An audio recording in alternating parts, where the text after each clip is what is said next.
ሰላም እንደምን ሰንብታችኋል? ከሰሞኑ የተሰሙ ወቅታዊ መረጃዎችን ይዘንላችሁ ቀርበናል። ከነሱም መካከል የዓለም የነዳጅ ዋጋ በአንድ ጀንበር $100 በላይ እያሻቀበ ይገኛል። አንዳንድ የኢነርጂ ተንታኞች ደግሞ ዋጋውን እስከ $200 ሊደርስ እንደሚችል እያስጠነቀቁ ይገኛሉ። ስለዚህ አስደንጋጭ ቀውስ ዝርዝር መረጃ ይዘንላችሁ ቀርበናል። በሌላ በኩል ፕሬዝዳንት ዶናልድ ትራምፕ ኢራናውያንን ሁሉም ነገር አልቋል፣ የባህር ኃይላቸውም ሆነ የአየር ኃይላቸው ወድሟል በማለት ቀጥሎ የሚወስዱትን እርምጃ በተመለከተ ማስጠንቀቂያ አስተላልፏል። ይህንን ያልተጠበቀ መግለጫ በዝርዝር የምንመለከት ይሆናል። በሌላ በኩል ሩሲያና ቻይና የዓለምን የኃይል ሚዛን የሚቀይር አዲስ ታሪካዊ ስምምነት ተፈራርመዋል። የሁለቱ ሀያላን ሀገራት ሚስጥራዊ ስትራቴጂንም ይዘንላችሁ ቀርበናል። ወደ ሀገር ውስጥ ስንመጣ የፌዴራል ከፍተኛ ፍርድ ቤት በድምፃዊ ቴዎድሮስ ካሳሁን ወይም ቴዲ አፍሮ ምክትል ስራ አስኪያጅና በሌሎች 7 ተጠርጣሪዎች ላይ የቀረበውን የዋስትና መብት ጥያቄ መርምሮ የመጨረሻ ውሳኔ ሰጥቷል።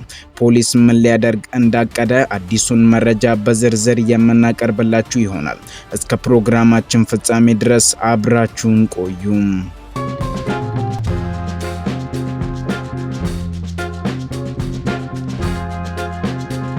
በቅድሚያም በአሁን ወቅት መላው ዓለም በትኩረትና በከፍተኛ ስጋት ወደ መካከለኛው ምስራቅ እየተመለከተ ይገኛል። በአሜሪካና በእስራኤል ጥምረት በኢራን ላይ የተከፈተው ከባድ ወታደራዊ ጦርነት የምድራችንን የኢኮኖሚ ደም ስር የሆነውን የነዳጅ ገበያም ከቁጥጥር ውጪ በሆነ መልኩ እያናጋው ይገኛል። ይሁን እንጂ የዓለም ፖለቲካ ሁል ጊዜም የአንዱ መክሰር ለሌላኛው መክበር እንደሆነ ሁሉም የዚህ አስከፊ የመካከለኛው ምስራቅ ቀውስ ዋነኛና ትልቅ ተጠቃሚ እየሆነች የመጣችው ሩሲያ መሆኗን አልጀዚራ የኢነርጂ ተንታኞችን ጠቅሶ ዘግቧል። ይህ ስሌት እንዴት ሊሰራ እንደቻለ ለመረዳት መጀመሪያ ወደ ስትራቴጂካዊው የባህር መስመር መመልከት ይኖርብናል። የኢራን መንግስት በቀን 20 ሚሊዮን በርሜል ድፍድፍ ነዳጅ የሚንሸራሸርበትንና የዓለምን 20 በመቶ የነዳጅ ፍላጎት የሚሸፍነውን የሆርሙዝ የባህር በርን ሙሉ በሙሉ መዝጋቱን አውጇል።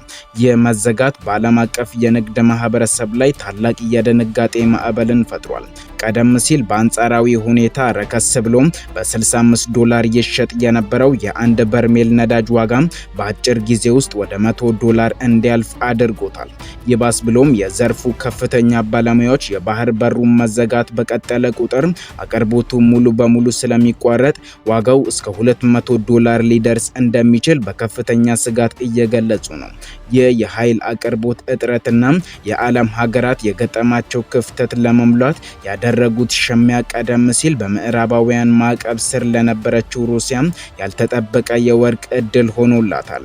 ከዚህ ቀደም በዩክሬን ጦርነት ምክንያት በምዕራባውያን ማዕቀብ ተጥሎባት ከአንድ በርሜል $60 በታች እንዲሸጥ የዋጋ ጣሪያ ተቀምጦባት የነበረችው የሩሲያ ኡራልስ ነዳጅ በአሁን ላይ ፍላጎቱ በከፍተኛ ሁኔታ በመጨመሩም ወደ $90 ተጠግቷል። ይህም የቡድን 7ን ወይም G7 ሀገራትን ጥለውት ከነበረው የዋጋ ጣሪያ እጅግ የላቀ በመሆኑ ማዕቀቡ ዋጋ አልባን አድርጎታል። የኃይል ምርምር ተቋማት ይፋ ባደረጉት መረጃ መሰረት ጦርነቱ ከተጀመረበት ካለፈው የካቲት ወር ማስጠንቀቂያ ጀምሮ ባለፉት የመጀመሪያዎቹ 2 ሳምንታት ብቻ ሩሲያ ተጨማሪ 672 ሚሊዮን ዩሮ ወይም $777 ሚሊዮን የተጣራ ግዙፍ ገቢ ማግኘት ችላለች ብለዋል። ይህ ማለት የጦርነቱ መራዘም ለሞስኮ የጦርነት ካዝና በየቀኑ በሚሊዮን የሚቆጠር ተጨማሪ ዶላር እየፈሰሰላት ይገኛል ማለት ነው። የሚገርመው ግን የአሜሪካው ፕሬዝዳንት ዶናልድ ትራምፕ የወሰዱት ያልተጠበቀ እርምጃ ነው። ትራምፕ ከሩሲያው ፕሬዝዳንት ቭላዲሚር ፑቲን ጋር በስልክ ረጅም ውይይት ካደረጉ በኋላ በሩሲያ ነዳጅ ላይ ተጥሎ የነበረውን ማዕቀብ ለተወሰኑ ሀገራት በጊዜያዊነት ለማላላት ወስነዋል። ይህ ውሳኔ አሜሪካ የዓለምን የነዳጅ እጥረት ለማቃለልና የዋጋ ንረቱን ለማረጋጋት የሄደችበት አስገዳጅ መንገድ ቢሆንም ለሩሲያ ግን የዓለምን የነዳጅ ፍላጎት ክፍተት በከፍተኛ ዋጋ እንድትሞላና ህጋዊ የገበያ የበላይነት እንድታገኝ ትልቅ በር ከፍቶላታል። ይህ በእንዲህ እንዳለ አሁን ደግሞ የፖለቲካውን መሪ ወደ መያዣው ስፍራ ወደ ዋሽንግተን እንዙር። የአሜሪካው ፕሬዝዳንት ዶናልድ ትራምፕ በአሜሪካ የባህር ጠረፍ ጥበቃ አካዳሚ የምረቃ ስነ ስርዓት ላይ ባደረጉት ንግግር ስለ ኢራን ወቅታዊ የጦርነት ጉዳይ እጅግ ኮስታራና አስደንጋጭ የሆነ ማብራሪያ ሰጥተዋል። ፕሬዝዳንቱ የኢራንን ወታደራዊ አቅም ሙሉ በሙሉ መዳከም ለዓለም ሲያበስሩ ሁሉም ነገር አልቋል፣ የባህር ኃይላቸውም ወድሟል፣ የአየር ኃይላቸውም እንዲሁም ሁሉም ነገር በሚባል ደረጃ አልቋል በማለት በልበ ሙሉነት ተናግረዋል። ትራምፕ አክለውም አሁን ከፊታቸው ያለውን ቀጣይ ወታደራዊ እርምጃ ምን ሊሆን እንደሚችል ሲያብራሩ አሁን ያለችው ብቸኛ ጥያቄ ሄደን ሙሉ በሙሉ እንቋጨው ወይስ ስምምነት ይፈራረማሉ የሚለው ነው። ምን እንደሚፈጠር አብረን የምናየው ይሆናል ሲሉ ለቴህራን መሪዎች የመጨረሻ የሚመስል ከባድ ማስጠንቀቂያንም ሰጥተዋል። የንግግራቸው አሜሪካ አስፈላጊ ከሆነ የኢራንን መንግስት ሙሉ በሙሉ ለመቀየር ወታደራዊ ኃይሏን ልትጠቀም እንደምትችል ፍንጭ የሰጠ ነው። ነገር ግን የሚገርመው ነገር ትራምፕ ከኢራን ጋር ስምምነት ላይ ለመድረስ በፍጹም እንደማይቸኩሉ ግልጽ ማድረጋቸው ነው። ወደ አየር ኃይል አየር ፎርስ ዋን ፕሬዝዳንታዊ አውሮፕላን ለመሳፈር ሲያመሩ ከጋዜጠኞች ጋር በነበራቸው አጭር ቆይታ የእስራኤሉ ጠቅላይ ሚኒስትር ቤንያሚን ኔታንያሁ በእስራኤል ላይ ሊወሰድ ስለሚችሉ ወታደራዊ እርምጃዎች እሳቸው የፈለጉትን ሁሉ ያለምንም ማንገራገር እንደሚያደርጉ በይፋ ተናግረዋል። ጋዜጠኞች ከኔታንያሁ ጋር በቅርቡ በስልክ ምን ተነጋግሩ ብለው ለጠየቁት ጥያቄ ትራምፕ ሲመልሱ እሱ ደህና ነው፣ እኔ እንዳደርግ የምፈልገውን ማንኛውም ነገር ያደርጋል በማለት በእስራኤል ውሳኔ ላይ ያላቸውን ፍጹም ተጽዕኖም አሳይተዋል። ኔታንያሁ በአሁኑ ወቅት የጦር ጊዜ ጠቅላይ ሚኒስትር መሆኑና በጣም ጠንካራ ምርጥ ሰው መሆኑን አሞካሽተዋል። ይህ የሚያሳየው ዋሽንግተንና ቴል አቪቭ በኢራን ላይ ያላቸውን አቋም ሙሉ በሙሉ የተቀናጀ መሆኑን ነው።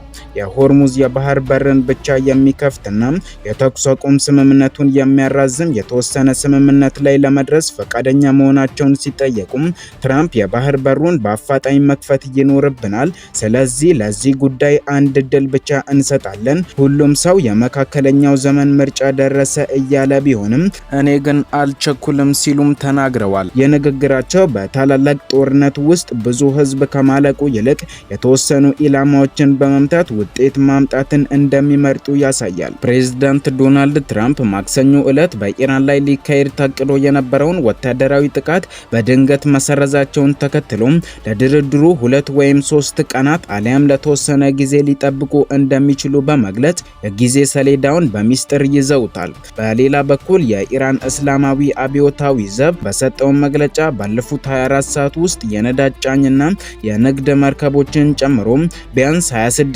መርከቦች አስፈላጊውን ቅንጅትና ፈቃድ በማድረግ በሆርሙዝ የባህር ሰርጥ በኩል እንዲያልፉ መደረጉን አስታውቋል። ይህ በእንዲህ እንዳለ የመካከለኛው ምስራቅ ውጥረትና ተጽዕኖ በበረታበት በዚህ አስቸጋሪ ወቅት የሩሲያው ፕሬዝዳንት ቭላዲሚር ፑቲን በቻይና ባደረጉት ይፋዊ የስራ ጉብኝት ከቻይናው አቻቸው ፕሬዝዳንት ሺጂንፒንግ ጋር እጅግ ፍሬያማና ታሪካዊ ውይይት አድርገዋል።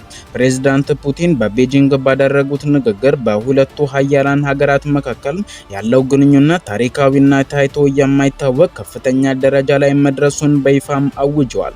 ይህን ትብብር ወደ ላቀ ስትራቴጂካዊ ደረጃ ለማሳደግ ሞስኮና ቤጂንግ ወደ 40 የሚጠጉ አዳዲስ የሁለትዮሽ ስምምነትን ተፈራርመዋል። ከመካከለኛውና ትልቁ የአሜሪካን የገንዘብ የበላይነት የሚፈታተነው ውሳኔ በሁለቱ ሀገራት መካከል የሚደረገውን የወጪና ገቢ ንግድ ግብይት ሙሉ በሙሉ በሩሲያ ሩብልስ እና በቻይናው ዩዋን ብሔራዊ ገንዘቦች ለመተግበር መወሰኑ ነው።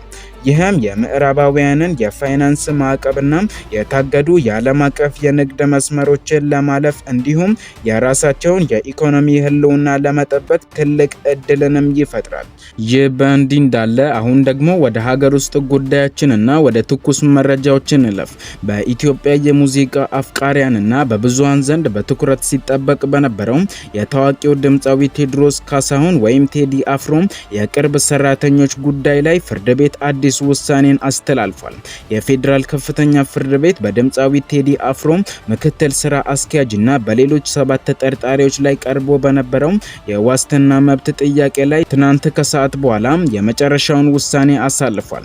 ፍርድ ቤቱ የተጠርጣሪ ጠበቆች ያቀረቡትን የይግባኝ አቤቱታ በጥልቀት መርምሮ በሰጠው ውሳኔ የቴዲ አፍሮን ምክትል ስራ አስኪያጅ ጨምሮ ሁሉንም ተጠርጣሪዎች የገንዘብ ዋስትና አስይዘው ከእስር እንዲፈቱ በይፋ ትዕዛዝ ሰጥቷል። የድምፃዊ ቴዲ አፍሮ የቅርብ ሰዎችና ምክትል ስራ አስኪያጅ በፌዴራል ፖሊስ ቁጥጥር ስር ውለው ላለፈው 1 ወር ገደማ የተለያዩ ምርመራዎችን ሲያካሂድባቸው መቆየቱም ይታወሳል። ይህ የህግ ክርክር የከፍተኛው ፍርድ ቤት ውሳኔ የበላይ መሆኑን ያረጋገጠ ነው።